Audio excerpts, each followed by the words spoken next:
Hi guys, आज हम gynaecology का 2020, 21 एंड 22 का जो पास्ट में पूछा गया था वो एमसीक्यू आज हम डिस्कस करेंगे। तो अब स्टार्ट करते हैं हम गायनोकोलॉजी का पास्ट एमसीक्यू।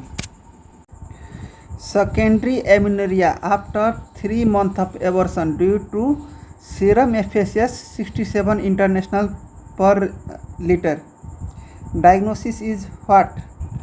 यहाँ पर देखिए, एमिनोरिया में FSH level more than 30 international per litre होता है। और secondary amenorrhoea means pregnancy test negative, और प्रेगनेंसी टेस्ट निगेटिव आता है सेकेंडरी एमिनोरिया में। तो थायराइड और प्रोलैक्टिन टेस्ट करते हैं। इफ़ थायराइड टेस्ट और प्रोलैक्टिन टेस्ट एबनॉर्मल आएगा तो तब उसके बाद क्या करेंगे, PR challenging test, progesterone receptor challenging test. और प्रोजेस्टेरोन चैलेंजिंग टेस्ट में क्या देखेंगे, पीरियड ऑकर करता है या नहीं, पीरियड ऑकर और पीरियड नॉट ऑकर।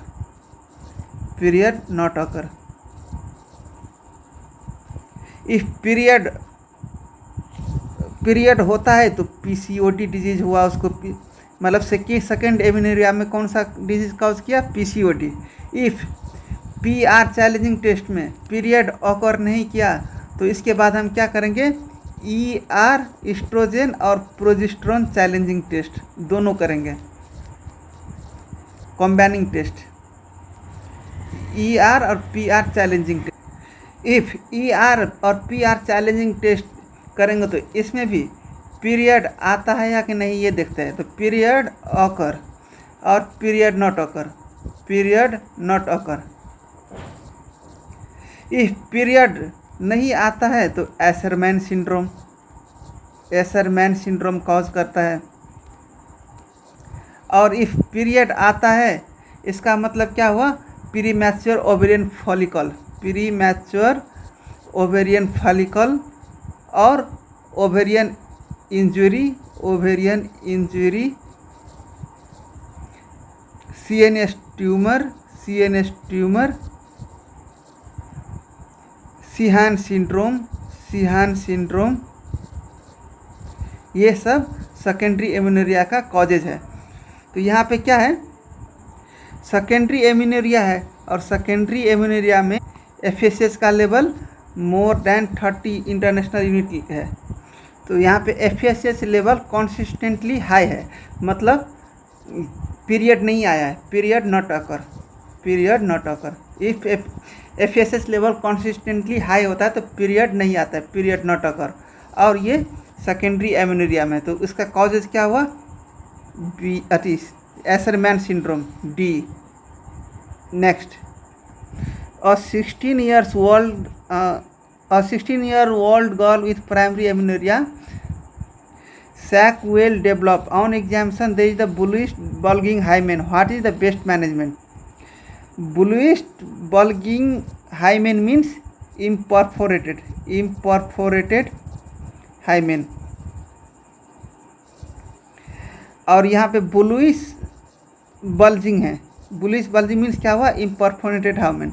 यहाँ पे क्या, एबनॉर्मल कलेक्शन ब्लड। और इसका मैनेजमेंट क्या होगा, क्यूरिसेट इंसिजन एंड ड्रेनेज। तो आंसर कौन सा हुआ, ए।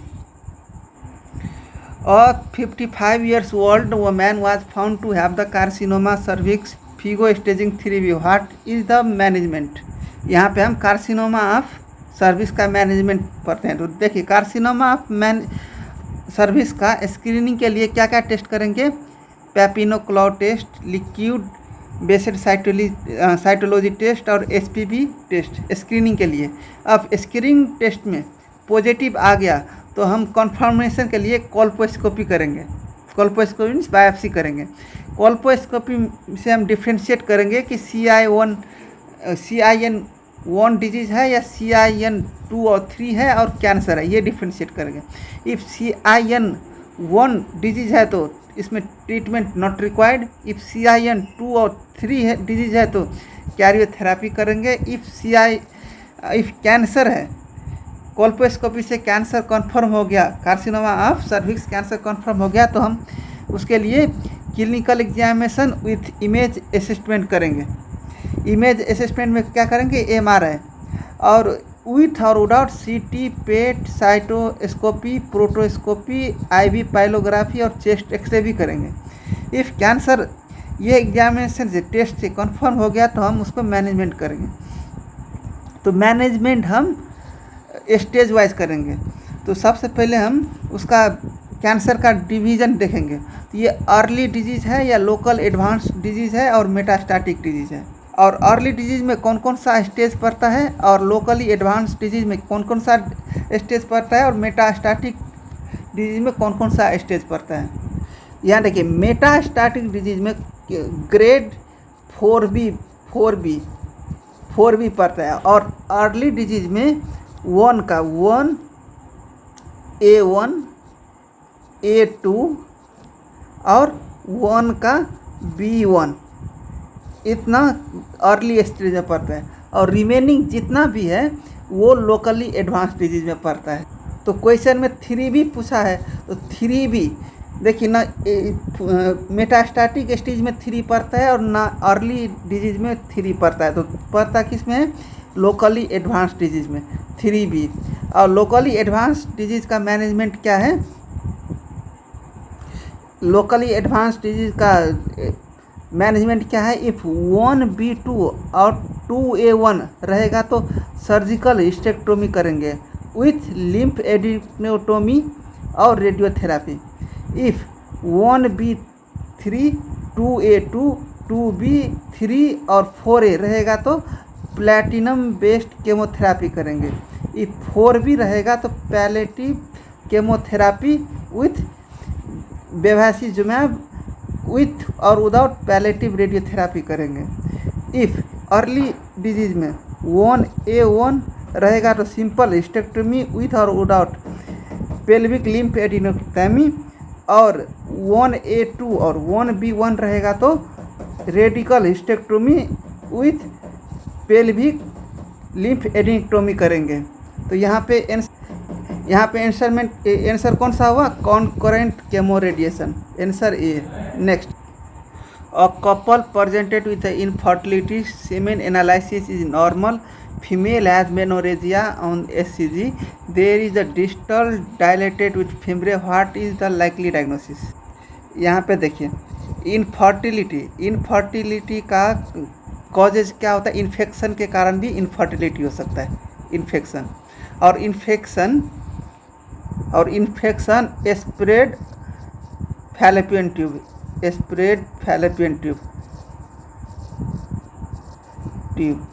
If infection spread fallopian tube होता है तो स्प्रेड होके कहाँ पे, डिस्टल डायलेशन विथ फिम्ब्रिए तक भी जा सकता है, फिम्ब्रिए तक भी इन्फेक्शन हो सकता है।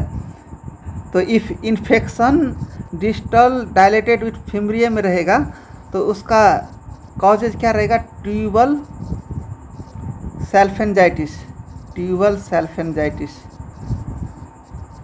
आंसर कौन सा हुआ, D. Woman with the history of previous CS present with prolonged labor, patient is the hypotensive, fetal heart rate is not audible, fetal part are easily palpable on examination, what is the diagnosis। यहाँ पे देखिए, if previous history of cesarean section, C-section, fetal heart rate is not audible और fetal distress during labor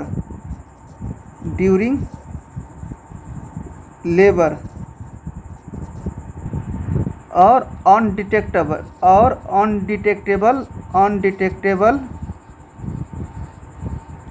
fetal heartbeat और fetal heart rate। 3 palpable fetal part fetal part. Fourth, vaginal bleeding.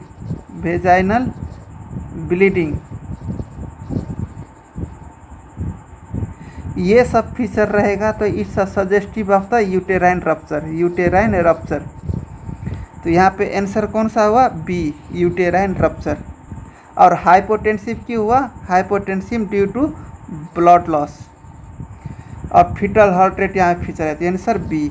Next, most common cause of DIC abruption, complication associated with IV bolus toxin. Oxytocin का काम क्या है? During CS caesarean section blood loss decrease करना। If bolus oxytocin rapidly देंगे तो क्या cause कर पाएगा? हाइपोटेंशन। तो आंसर कौन सा हुआ? ए। Which of the following peak is responsible for the ovulation? यहाँ पे देखिए, peak of responsible for ovulation कौन सा हार्मोन होता है? ल्यूटिजाइंग हार्मोन। इफ LH सर्ज रहेगा तो आफ्टर 36 आवर ओवुलेशन हैपन होगा, ओवुलेशन स्टार्ट होगा। और LH पीक रहेगा तो after 10 to 12 hours ovulation happened.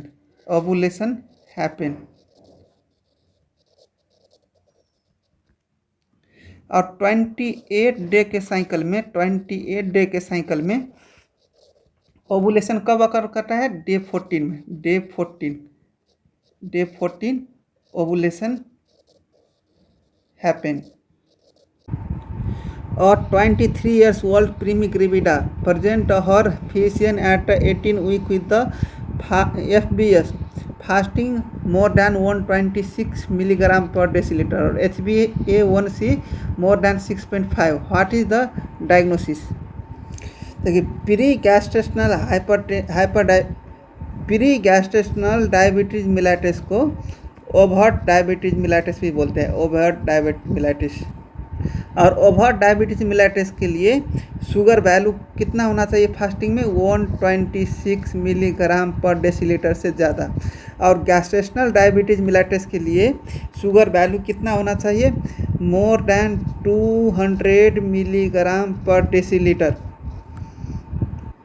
और gestational diabetes mellitus occur after 24 week of gestation. और देखिए, HbA1c का नॉर्मल वैल्यू कितना होता है? 5.6। और डायबिटीज मिलेटस में मोर देन 6.5 होता है तो उसको डायबिटीज मिलेटस बोलते हैं। और मैच्योर वन से डायबिटीज मिलेटस में मोदी डायबिटीज मिलेटस बोलते हैं। मोदी 1, मोदी 2, मोदी 3, मोदी 4, मोदी 5 और मोदी 6 टाइप का होता है। और impaired glucose tolerance word is not use in pregnancy. So यहाँ पे आंसर कौन सा हुआ? ए। और 23 years old Primi Grevida present her physician at 18 week with the FBS fasting more than 126 milligram per deciliter और HbA1c more than 6.5. What is the diagnosis? देखिए, pre gestational diabetes Miletus को overt diabetes Miletus भी बोलते हैं, overt diabetes Miletus. और over diabetes Miletus के लिए sugar value कितना होना चाहिए फास्टिंग में? 126 मिलीग्राम पर डेसीलीटर से ज़्यादा। और गैस्ट्रेशनल डायबिटीज मिलेटस के लिए शुगर वैल्यू कितना होना चाहिए? More than 200 milligram per decilitre. और gestational diabetes mellitus occur after 24 week of gestation. और देखिए, HbA1c का नॉर्मल वैल्यू कितना होता है? 5.6। और डायबिटीज मिलाइटिस में मोर देन 6.5 होता है तो उसको डायबिटीज मिलाइटिस बोलते हैं। और मैच्योर वन से डायबिटीज मिलाइटिस में मोदी डायबिटीज मिलाइटिस बोलते हैं। मोदी 1, मोदी 2, मोदी 3, मोदी 4, मोदी 5 और मोदी 6 टाइप का होता है। और impaired glucose tolerance word is not use in pregnancy, not use in pregnancy. So यहाँ पे आंसर कौन सा हुआ? A. Next, false statement regarding the following image. ये इमेज क्या का है? MVA syringe, MVA syringe.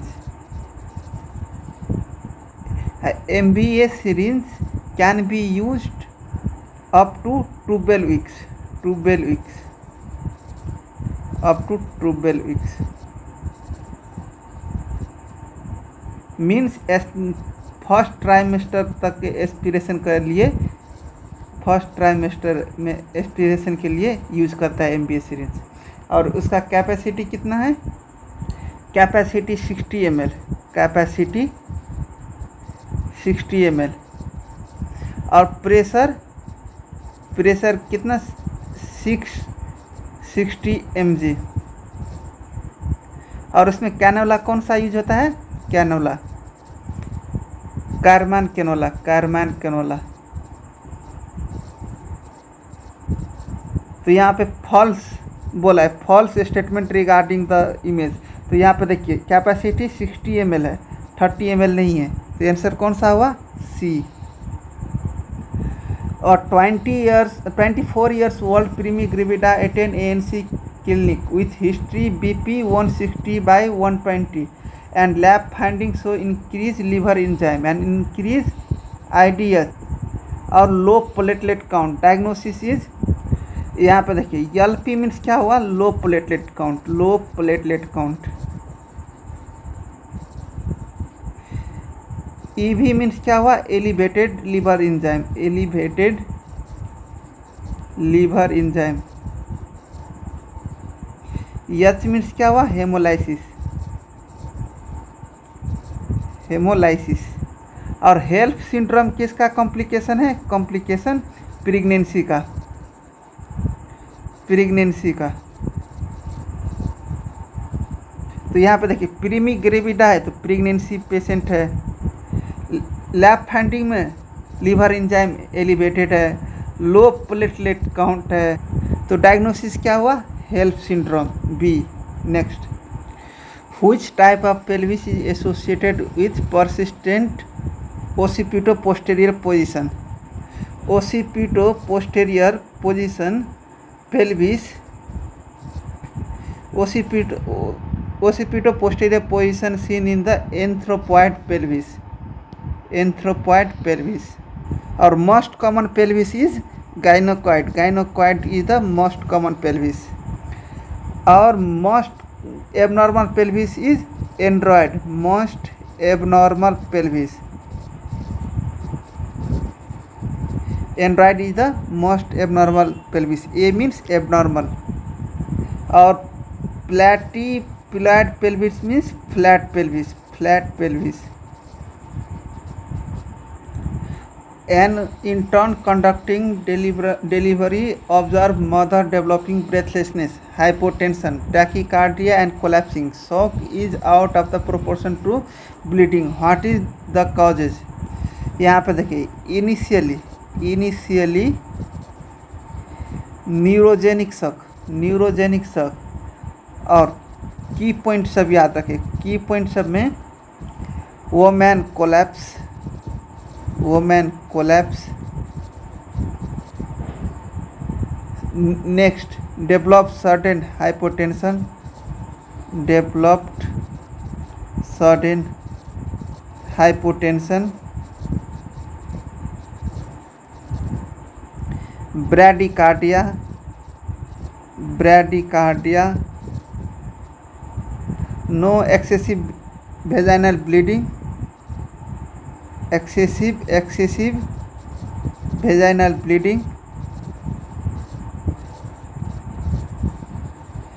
Is a feature of uterine inversion. तो यहाँ पे आंसर कौन सा हुआ? बी।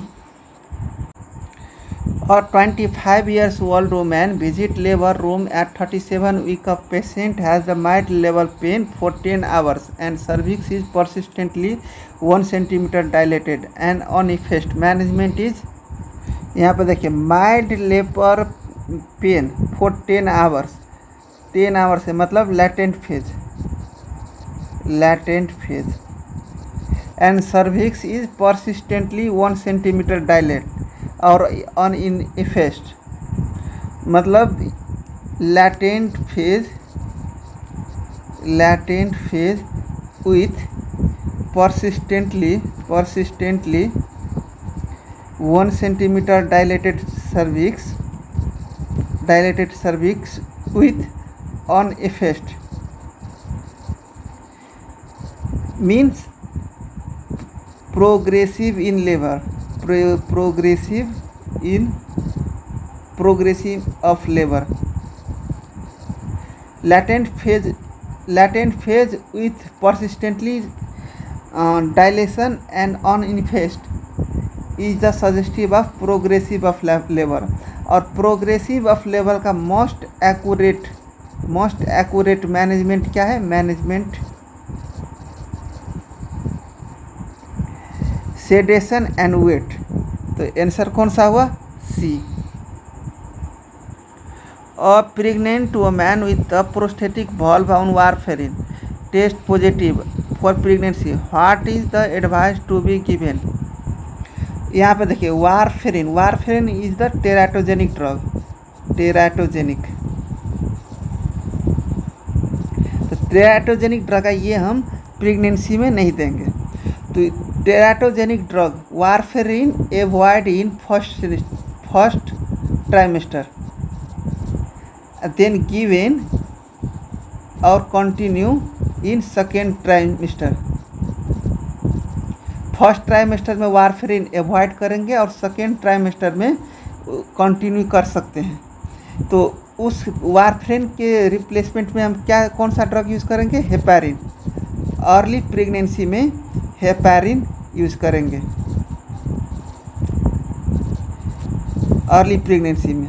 और प्रेगनेंसी प्लान करने से पहले 30 डे बिफोर, प्रेगनेंसी प्लान करने से पहले 30 डे बिफोर वारफेरिन स्टॉप कर देंगे, वारफेरिन स्टॉप कर देंगे। तो यहाँ पे आंसर कौन सा हुआ? To replace warfarin with heparin. Next, और 26 year gravida 3 male with history of the 3 previous mild trimester abortion present under 22 weeks of gestation with cervical length 15 per mm, what should be the possible causes of the miscarriage? यहाँ पे cervical incompetence means क्या होता है? Cervical incompetence means painless cervical dilation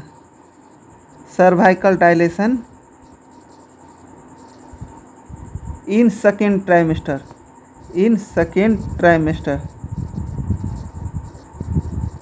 तो यहाँ पे देखिए 22 week of gestation में प्रीवियस हिस्ट्री है माइल्ड ट्राइमेस्टर एवर्सन का और सर्वाइकल लेंथ 15 mm है। तो इफ़ सर्वाइकल इनकॉम्पिटेंस में सर्वाइकल लेंथ मोर और प्रीवियस हिस्ट्री एवर्सन का ज़्यादा रहेगा तो कंटिन्यूस एवर्सन हिस्ट्री रहेगा